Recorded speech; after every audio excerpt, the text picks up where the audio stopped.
ETF index mutual funds నేర్చుకుని stock మార్కెట్లో రాణించాలనుకుంటున్నారా? వెంటనే ఈ నెంబర్కి కాల్ చేయండి.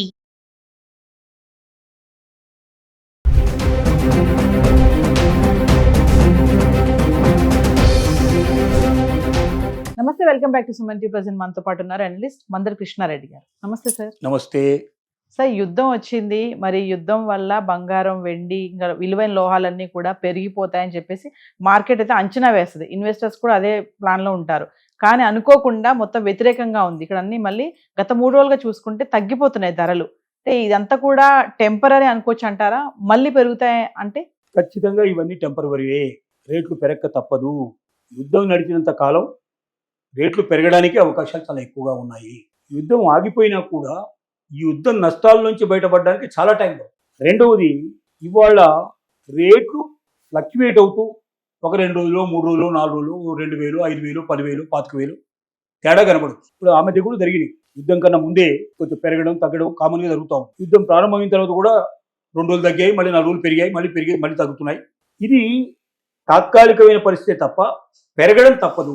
కారణం ఏమిటంటే, ఒకటి, స్టాక్ మార్కెట్లు విపరీతమైన ఫ్లక్చువేషన్లో కొట్టుమిట్టాడుతున్నాయి.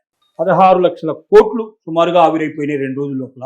10 లక్షల కోట్లు ఒక్క రోజులోనే ఆవిరైపోయినాయి. ఇంత పెద్ద మొత్తంలో నష్టాలు వస్తున్నప్పుడు చూస్తూ ఎవడు కొత్తగా దాంట్లో ఇన్వెస్ట్మెంట్ చేయడానికి సిద్ధపడు. ఇన్వెస్టర్ తన దగ్గర ఉన్న డబ్బులు ఏం చేయాలి? చేస్తే స్టాక్ మార్కెట్లో ఇన్వెస్ట్ చేయాలి, లేదా రియల్ ఎస్టేట్లో ఇన్వెస్ట్ చేయాలి. రియల్ ఎస్టేట్ పరిస్థితి ఘోరంగానే ఉంది, స్టాక్ మార్కెట్ పరిస్థితి ఘోరంగానే ఉంది. బ్యాంకుల్లో పెట్టుకుందామంటే కూడా బ్యాంకులో ఇంట్రెస్ట్ అంత గొప్పగా లేదు. రెండోది, బ్లాక్ మనీ ఉన్నవాడు ఎవడు కూడా దాంట్లో పెట్టలేడు. తర్వాత రూపీ వాల్యూ రోజు తగ్గిపోతుంది. రూపీ వాల్యూ తగ్గిపోతే ఏమవుతుంది? మనం దిగుమతి చేసుకునేటువంటి వస్తువులకు ఎక్కువ డబ్బు కట్టాల్సిన పరిస్థితి ఏర్పడుతుంది. సో ఆర్థిక మాన్యాన్ని కొని తెచ్చుకునే పరిస్థితి ఏర్పడుతుంది. వస్తువుల రేట్లు అంతా పెరిగిపోతాయి. తర్వాత డాలరు రోజుకి క్షీణిస్తోంది.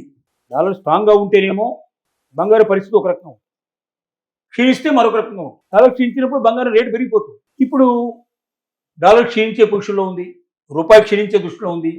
ప్రపంచ మార్కెట్ అంతా కూడా కుదేలై ఉంది. అసలు నిత్యావసర వస్తువులు దొరుకుతాయా లేదా, ముఖ్యంగా ఇంధనం దొరుకుతుందా లేదా అనే పరిస్థితుల్లో ఉన్న పరిస్థితుల్లో బంగారం రేట్లు డెఫినెట్గా పెరగక తప్పవు. ఈ స్థితిని మారాలి అంటే మొత్తం అన్ని చేంజెస్ వస్తే తప్ప ప్రపంచ యుద్ధాలన్నీ ఆగిపోతాయి. డాలర్ బాగా స్ట్రాంగ్ అయిపోయి, స్టాక్ మార్కెట్లు బలంగా తయారయ్యి, రియల్ ఎస్టేట్ కూడా బలంగా తయారయ్యి, ఇన్ని రకాల కారణాలు పర్ఫెక్ట్గా ఉన్నప్పుడు బంగారం డౌన్ అయిపోయే పరిస్థితి ఏర్పడుతుంది. అలాంటి స్థితి ఇప్పట్లో ఇమీడియట్గా మనకు కనబడలేదు. కాబట్టి బంగారం తాత్కాలికంగా తగ్గిందనే ఇంకా తగ్గుతుందేమో అని భయపడాల్సిన అవసరం లేదు. సంవత్సరం చివరి నాటికి 3 లక్షల కన్నా పైకే కానీ 3 లక్షల లోపల పోదు అని ప్రపంచ నిపుణులు మ్యాక్సిమంగా తమ అభిప్రాయాన్ని వ్యక్తం చేస్తున్నారు. ఇక వెండి తీసుకున్నట్టయితే వెండి పరిస్థితి కూడా మనకు 20,000, 25,000, 25,000 తగ్గడం కానీ పెరగడం కానీ ఫ్లక్చువేట్లు కొట్టుకుంటుంది. ఈ కొట్టుకోవడానికి కారణం ఏంటంటే, అసలు దిగుమతులు చేసుకునే పరిస్థితి వాళ్ళు లేదు కాబట్టి, సిచ్యువేషన్స్ ఎగుమతులు కూడా లేవు కాబట్టి, మిగతా విడిభాగాలు లేకపోతే మనకి వాళ్ళ వెహికల్స్ తయారయ్యే పరిస్థితి లేదు. మిగతా విడిభాగాలు రాకపోతే ఇప్పుడు వెండి కొనుక్కొని వెళ్ళాము. కాబట్టి కొన్ని ఇండస్ట్రీస్ ఉత్పత్తులు పూర్తిగా ఆపేశాయి. దానివల్ల వెండి యొక్క అవసరం తాత్కాలికంగా తగ్గిపోయింది.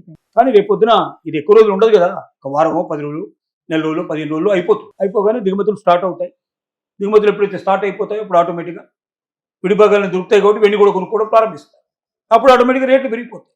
ఔషధ పరిశ్రమలో కానీ, సోలార్ ఎనర్జీలో కానీ, బ్యాటరీస్లో కానీ, అన్నింటిలో ఎక్కడెక్కడైతే ఇండియన్ వాడుతున్నారో అక్కడలా యుద్ధ వాతావరణం వల్ల, యుద్ధం వల్ల చాలా వరకు దిగుమతులు తగ్గిపోయినాయి, ఎగుమతులు తగ్గిపోయినాయి. తయారు చేసిన వస్తువులు వేరే వాళ్ళు కొంటే కదా మళ్ళీ కొత్త వస్తువులు తయారు చేస్తుంది. కొనేవాళ్ళు లేకపోతే తయారు చేయడం కూడా లేదు కదా. అందువల్ల కూడా ఉత్పత్తులు పంపించడానికి అవకాశం లేకపోవడంలో కూడా ప్రస్తుతానికి తాత్కాలికంగా ఉత్పత్తి నిలిపివేసిన పరిస్థితులు ఏర్పడ్డాయి, తగ్గించిన పరిస్థితులు ఏర్పడ్డాయి. వీటన్నిటి వల్ల కారణాల వల్ల తాత్కాలికంగా వెండి ధరలు తగ్గినట్టుగా కనబడుతున్నాయి. కానీ మళ్ళీ ఈ పరిస్థితులు పుంజుకుంటాయి. సంవత్సరం చివరి నాటికి వెండి రేట్లు 5 లక్షల దాకా కూడా పోతాయని నిపుణులు అంచనా వేస్తున్నారు. కాబట్టి రేట్లు పెరుగుతాయి తప్ప తగ్గే పరిస్థితులు కనబడలేదు. ఈ వారం రోజుల్లో 10 రోజుల్లో జరిగేటువంటి ఫ్లక్చువేషన్స్ చూసి మనం అధైర్యపడాల్సిన అవసరం లేదు, ఎగబడి కొనుక్కోవాల్సిన అవసరం కూడా లేదు. డబ్బులు ఉంటే కొనడానికి ఇది సరైన టైం. ఎందుకంటే ఇక పెరిగేది కానీ తగ్గదు. తగ్గిన కొద్ది రోజులు తాత్కాలికంగా తగ్గుతుంది కానీ పర్మనెంట్గా మాత్రం తగ్గదు. ఇది దృష్టిలో పెట్టుకొని ముందుకెళ్లాల్సిందిగా మనం కోరుకు. అంటే ఇది టెంపరీ అంటారు ఈ తగ్గడం అనేది. ప్యూర్గా తాత్కాలికమైందే, ఇది పర్మనెంట్ కాదు, పెరగడమే ఖాయమని చెప్తున్నారు. ప్రపంచ నిపుణుల యొక్క అభిప్రాయం ప్రకారం మనం తీసుకుంటే ఖచ్చితంగా బంగారం రేటు పెరుగుతుంది, వెండి రేటు పెరుగుతుంది, సంవత్సరం చివరి నాటికి బాగా పెరుగుతాయని మాత్రం ఖచ్చితంగా చెప్పాల్సిన పరిస్థితి ఏర్పడుతుంది. Thank you.